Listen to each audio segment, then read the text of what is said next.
நீதிமன்றத்திலே வழக்கு தொடர வேண்டும்.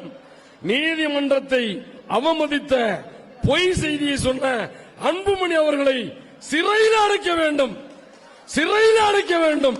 இன்றைக்கு நடந்து கொண்டிருக்கிறது ஒரு போர், ஒரு குருச்சேத்திர போர் நடந்து கொண்டிருக்கிறது.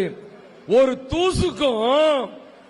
தூசுக்கும் இமயமலைக்கும் இடையிலே ஒரு போர் நடந்து கொண்டிருக்கிறது. ஒரு தூசு எதுக்கும் பயன்படாத ஒரு தூசு, சின்ன ஒரு புள்ளி.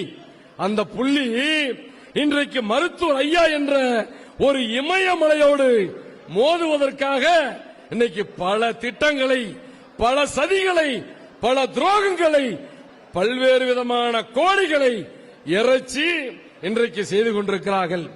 இன்றைக்கு அரசியல் தெரிந்த எல்லாத்துக்கும் தெரியும், பெற்றெடுத்த அப்பா அம்மாவை மதிக்காத இந்த தமிழ்நாட்டிலே யாருமே தலைவராக வந்ததில்லை.